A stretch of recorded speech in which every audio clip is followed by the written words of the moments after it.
મુંબઈમાં ભગવાન રામની શોભાયાત્રામાં હિન્દુઓ પર પથ્થરમારો કરનારા અસામાજિક તત્વો પર બુલડોઝર કાર્યવાહી થઈ. ગુજરાતમાં આવું ક્યારે થશે? હિન્દુ યુવા સંગઠન ભારતના અધ્યક્ષ રઘુવીરસિંહ જાડેજાની કચ્છના માંડવીથી પ્રતિક્રિયા.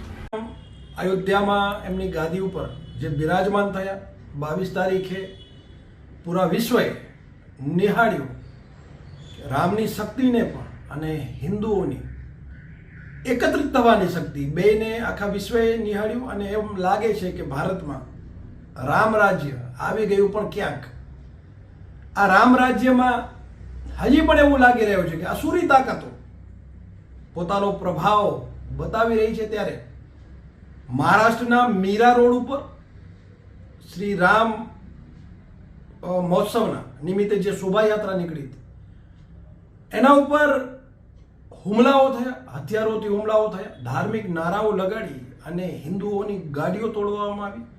એ જ રીતે ગુજરાતમાં પણ મહેસાણાના ખેરાલુમાં મકાનની છતો ઉપરથી હિન્દુઓની શોભાયાત્રા ઉપર પથ્થર ફેંકવામાં આવ્યા. આ શોભાયાત્રા ઉપર પથ્થર ફેંકવામાં પહેલા પુરુષો જોડાતા, પણ ખેરાલુમાં સ્ત્રીઓએ પણ હિન્દુઓ ઉપર પથ્થર ફેંક્યા. અને એના પછી બરોડામાં પણ જે રીતે ભોજ ગામમાં હિન્દુઓની શોભાયાત્રા ઉપર પથરાવ થયો, એ ખરેખર દુઃખદ છે.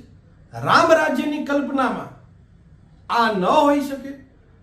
ત્યારે એક્શનના રિએક્શન પ્રશાસન લેતું હોય છે, પોલીસની કામગીરી કરતી હોય છે. મહારાષ્ટ્રમાં મીરા રોડ ઉપર જે થયું તેવું સાંભળવામાં આવ્યું છે કે ત્યાં તુરંત બુલડોઝર ફેરવી અને જે પણ આતતાઈઓ હતા, જે પણ આતંકવાદી પ્રવૃત્તિઓમાં સંમેલિત હતા, એ લોકોના મકાન તોડી દેવામાં આવ્યા. પણ ગુજરાતમાં જે રીતે ખેરાલુ અને ભોજ ગામે હિન્દુઓની શોભાયાત્રા ઉપર જે રીતે પથરાવ થયો, એના બાદ પોલીસની કાર્યવાહી કરી હશે, પણ સરકારે જે બુલડોઝર યુપીથી મહારાષ્ટ્ર પહોંચ્યું અને મહારાષ્ટ્રથી એને ગુજરાતમાં પહોંચવું જોઈએ, પણ મને એવું લાગી રહ્યું છે કે બુલડોઝર માટે ગુજરાતની સરહદો સીલ છે. યોગી મહારાજ ઉત્તર પ્રદેશમાં બુલડોઝર ફેરવે એટલે ગુજરાતીઓ તાળીઓ વગાડે. મહારાષ્ટ્રમાં શિંદે સરકારે બુલડોઝર ફેરવ્યું એટલે તમે હું બંને તાળીઓ વગાડીએ છીએ. પણ ગુજરાતીઓને તાળીઓ વગાડવી છે ખેરાલુઓના આતાતાઈઓ ઉપર બુલડોઝર એના મકાનો ઉપર ફરે એના માટે તાળીઓ વગાડવા ગુજરાતીઓ રાહ જોઈ રહ્યા છે. અને ગુજરાતીઓ ભોજ ગામના જે આતતાઈઓએ જે રીતે 10 મહિલાઓને ઘાયલ કરી, તમે વિચારો.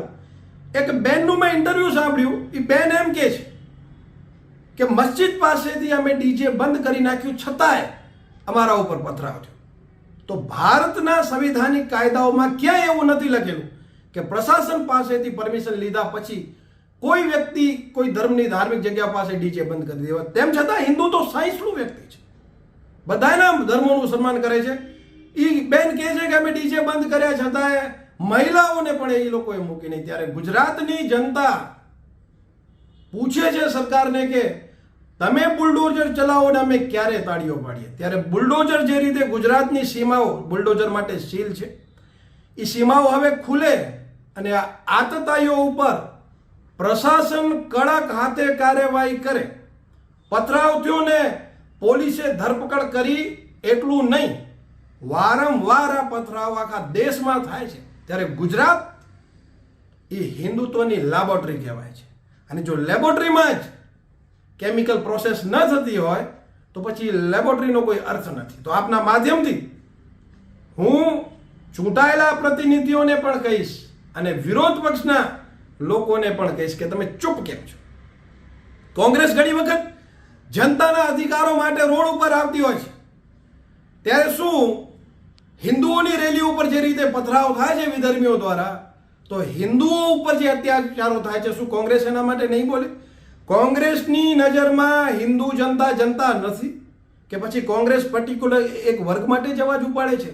અને ચૂંટાયેલા બીજેપીના લોકો પાસેથી પણ હું અપેક્ષા રાખીશ અને આપના માધ્યમથી કહીશ કે જે લોકોએ ખોબે આપને વોટ આપ્યા છે, હિન્દુવાદી સરકાર કહેવાય છે કેન્દ્રમાં પણ રાજ્યમાં પણ, અને છતાં આ હિન્દુવાદી સરકારના રાજ્યમાં હિન્દુઓના માથાઓ ફૂટતા હોય પથ્થરોથી, અને હિન્દુઓની શોભાયાત્રાઓ ઉપર આ રીતે પથરાવો થતા હોય, તમે વિચારો કે ઝાડ કાપવાના મશીનોથી હિન્દુઓને કાપવા આતતાઈઓ શોભાયાત્રાઓના માધ્યમથી જો એ ઊભા હોય તો ખરેખર આ ચૂંટાયેલી સરકાર માટે પણ શરમજનક છે અને હિન્દુ જનતા માટે આ નિરાશાજનક છે કે વર્તમાનમાં હવે તો રામ બિરાજમાન થઈ ગયા છે, રામ રાજ્યની વાતો થાય છે, ત્યારે રામ રાજ્યમાં આ રાવણોનું અસ્તિત્વ કેમ, હું આપના માધ્યમથી સરકારને પૂછવા માંગીશ અને વિરોધ પક્ષને પણ કહેવા માંગીશ.